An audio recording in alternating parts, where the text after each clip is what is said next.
नमस्कार, राष्ट्रपोस्ट से मैं पवन केसवानी। देश में इस वक्त 5 राज्यों के विधानसभा चुनाव चल रहे हैं, लेकिन सबसे ज़्यादा चर्चा छत्तीसगढ़ के महादेव बुक की हो रही है। पहले यह मामला छत्तीसगढ़ के सिर्फ दुर्ग जिले तक सीमित था, लेकिन अब इसकी चर्चा न केवल पूरे भारत में बल्कि देश विदेश में हो रही है। महादेव सट्टा छत्तीसगढ़ के विधानसभा चुनाव का एक बड़ा मुद्दा बन चुका है।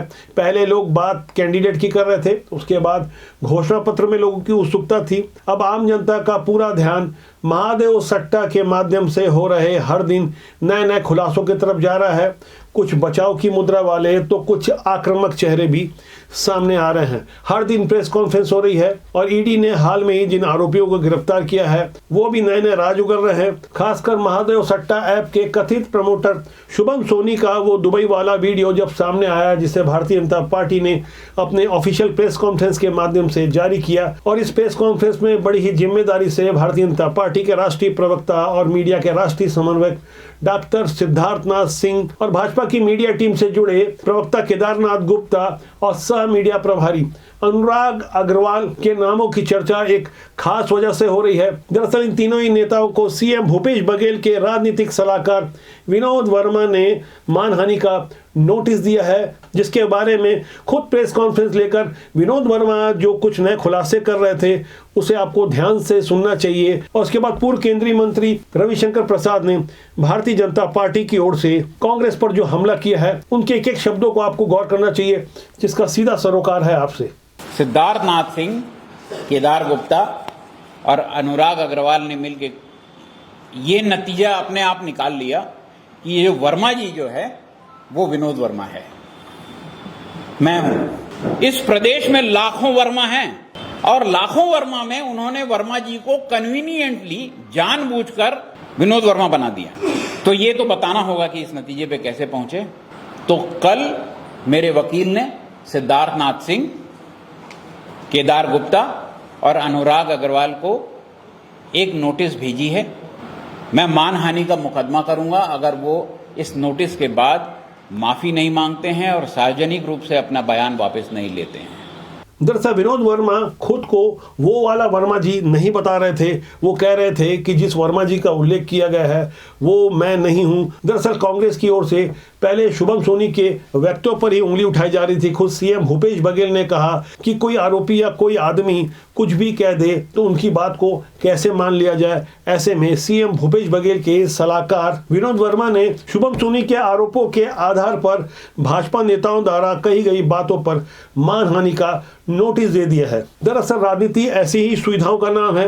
अपनी सुविधा के अनुसार किसी बात को समझा जाता है और अपनी सुविधा के हिसाब से बातों को प्रस्तुत किया जाता है। इसी महादेव बुक के मामले में पूर्व केंद्रीय मंत्री रविशंकर प्रसाद ने भी मोर्चा खोला। उन्होंने कांग्रेस के ऊपर जो तोहमत लगाई, जिस तरह के आरोप लगाए, उनके भी एक एक शब्दों को आपको गौर करना चाहिए।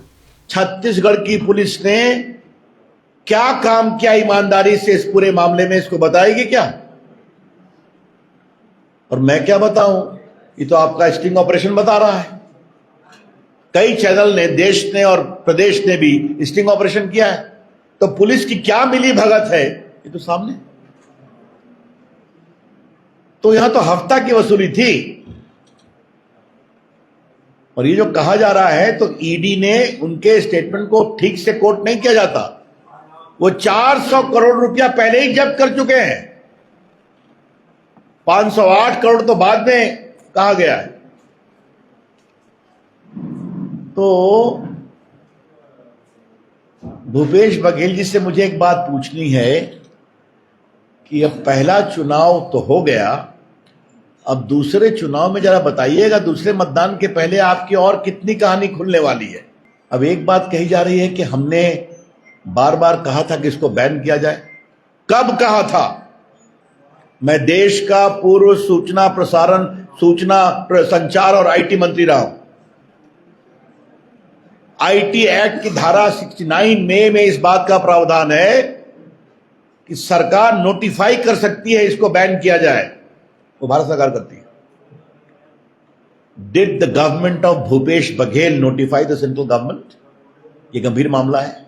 जिस वक्त मैं वीडियो बना रहा हूं, ईडी की अदालत में कांस्टेबल भीम सिंह यादव और असीम दास को ईडी प्रस्तुत कर रही है। ईडी का आरोप है कि ये दो बड़े राजदार हैं, इन्होंने ढेर सारे राज उगले हैं। असीम दास जो पेशे से ड्राइवर है, इसके पास 5.39 करोड़ रुपए की जो बरामदगी हुई है, दरअसल वो पैसे छत्तीसगढ़ के इलेक्शन के लिए खर्च करने के लिए लाए गए थे, जिन्हें दुबई से हवाला के जरिए भेजा गया था। इन आरोपों में क्या सच्चाई है? जाहिर तौर पर कांग्रेस लगातार इस मुद्दे पर हमलावर है। यहाँ यह बात गौर करने वाली है कि ऐसा नहीं है कि छत्तीसगढ़ की कांग्रेस सरकार ने महादेव बुक संचालित करने वाले लोगों पर कोई कार्रवाई नहीं की। दरअसल इसका खुलासा दुर्ग के एसपी डॉक्टर अभिषेक पल्लव लगातार करते रहे। वो फिलहाल कबीरधाम के एसपी हैं। इनके बारे में भी एक बड़ी जानकारी सामने आई है। ईडी ने इन्हें भी नोटिस देकर बुलाया है। दरअसल न्यूज चैनल रिपब्लिकन भारत में अभिषेक पल्लव की कथित स्टिंग ऑपरेशन के माध्यम से एक बड़ा खुलासा हुआ है और इसी खुलासे के आधार पर ईडी ने उन्हें नोटिस दिया है। इतना ही नहीं, एक और एसपी प्रशांत अग्रवाल भी ईडी के जद में आ गए हैं। इन्हें भी सम्मन भेजकर बुलावा भेजा गया है। ईडी लगातार जिस तरह से कार्रवाई कर रही है, उसका साफ तौर पर असर देश भर की राजनीति पर पड़ रहा है। राष्ट्रीय स्तर पर भाजपा प्रश्न उठा रही है कि कांग्रेस जिस इंडिया अलायंस में शामिल है, पूरे के पूरे अलायंस को उन्होंने महादेव बुक के माध्यम से कटघरे में लिया है। लगातार हमले हो रहे हैं। छत्तीसगढ़ में विधानसभा चुनाव के कारण कांग्रेस के राष्ट्रीय अध्यक्ष मल्लिकार्जुन खड़गे से लेकर भारतीय जनता पार्टी के गृह मंत्री अमित शाह और बसपा की सुप्रीमो मायावती सहित तमाम केंद्रीय स्तर के नेताओं का आना हो रहा है और ऐसी कोई सभा नहीं होती जहां महादेव बुक की चर्चा नहीं होती। बीते कुछ दिनों में महादेव बुक जिस तरह से केंद्र में आ गया है, वहां राजनीतिक पंडितों को भी हैरानी हो रही है। जिस घोषणा पत्र को लेकर एक एक बिंदुओं पर चर्चा होनी थी, वहां अब ये चर्चा नहीं हो रही है। धीरे धीरे विधानसभा चुनाव के दूसरे चरण की तारीखें भी सामने आ रही है। आने वाले दिनों में दिवाली और उसके 5 दिन के बाद चुनाव है। ऐसे माहौल में महादेव बुक के बारे में ढेर सारी जानकारियां खंगाली जा रही है। हमसे भी कुछ जिम्मेदार लोगों ने संपर्क किया। महादेव बुक ने हमें 1 करोड़ का नोटिस दिया है। मेरे नाम से रवि उत्पल और सौरभ चंद्राकर ने 50-50 लाख के 2 नोटिस अप्रैल 2022 में दिए थे। हमने लगातार उन चेहरों को एक्सपोज किया है। ढेर सारी जानकारियां हमारे पास भी उपलब्ध है। खासकर भिलाई दुर्ग के वो सूत्र जो लगातार सफेद पोज बनकर महादेव के नाम से चलाए जा रहे हैं, इस सट्टे के गलत काम में लगे हुए हैं। इस मामले में बहुत जल्दी एक प्रत्याशी भी सपड़ में आने वाला है। एक बड़ी राजनीतिक पार्टी का वो प्रत्याशी बेहद जिम्मेदार जनप्रतिनिधि रहा है। इसके बारे में ईडी के पास पुख्ता जानकारी है। ईडी फिलहाल अपनी उस जानकारी को और पुख्ता कर रही है। उस पर आरोप है कि वो न केवल संरक्षण देता था बल्कि पैनल भी चलवाता था। फिलहाल भारत सरकार ने महादेव सट्टा ऐप जैसे तमाम दूसरे ऐसे गेमिंग ऐप को बंद करवा दिया है जिसका सीधा संबंध सट्टे से था। यहाँ गौर करने वाली बात है कि 2021 में जब कोरोना संक्रमण काल था और आईपीएल के मैच बिना दर्शकों के हो रहे थे, उस दौरान ही करीबन 2000 करोड़ का बड़ा कारोबार महादेव सट्टा ऐप ने खड़ा किया था। उसके बाद जिस तरह से रफ्तार पकड़ी गई और जिस तरह से लालच के कारण हमारे नेता, पत्रकार और तमाम सफेद पोस्ट लोग इससे जुड़ते गए, उनकी पूरी सूची ईडी के पास है, जिसकी सत्यता पर कांग्रेस की ओर से लगातार प्रश्न चिन्ह लगाया जा रहा है। महादेव सट्टा ऐप के मामले में सबसे दुर्भाग्यजनक बात यह है कि जिन लोगों ने गलत तरीके से शॉर्टकट में पैसे कमाए हैं, ऐसे चंद लोग हैं, लेकिन इन्हें आदर्श के रूप में दिखाकर लाखों युवाओं को इसमें ढकेला जा रहा है। 2021 में महादेव बुक सट्टा ऐप के माध्यम से युवाओं को इसकी लत लगाने के लिए खुद पैसे दिए जाते थे। हाल फिलहाल में जो जानकारियां नई नई सामने आ रही है वो बेहद दुखदायी है, बेहद चौंकाने वाली है। किस तरह से भारत की बर्बादी के लिए खासकर युवाओं को महादेव सट्टा ऐप की लत लगवाई जा रही है। सट्टे के धंधे में ढकेलने के लिए सौरभ चंद्राकर की कहानी को भी बड़ा चढ़ाकर बताया जाता है कि किस तरह से उसके पिता रामेश्वर चंद्राकर जो नगर निगम भिलाई में एक पंप ऑपरेटर थे और उसके बाद सौरभ चंद्राकर ने इसी साल फरवरी में 200 करोड़ रुपए वाली वो शादी की जिसे पूरी देश दुनिया ने देखा। ऐसी चकाचौंध दुनिया का सब्जबाग दिखाकर अकेले भिलाई शहर से 700 से 800 युवा गायब हैं। ये दावा खुद पुलिस की ओर से किया गया और खासकर दुर्ग पुलिस की ओर से यह भी दावा किया गया कि पुलिस के ही कई अधिकारी कर्मचारी इसमें संलिप्त हैं। फिलहाल ईडी ने उनकी सूची जारी नहीं की है। ऐसे ढेर सारे नाम हैं जिसमें कई नेताओं की आपराधिक गतिविधियां सामने आ सकती है। मौजूदा समय में छत्तीसगढ़ में विधानसभा के चुनाव चल रहे हैं। फिलहाल दूसरे चरण के लिए 1,63,14,789 मतदाता 958 प्रत्याशियों का भाग्य तय करेंगे। लेकिन यह गौर करने वाली बात है कि इनमें से 88 प्रत्याशियों के खिलाफ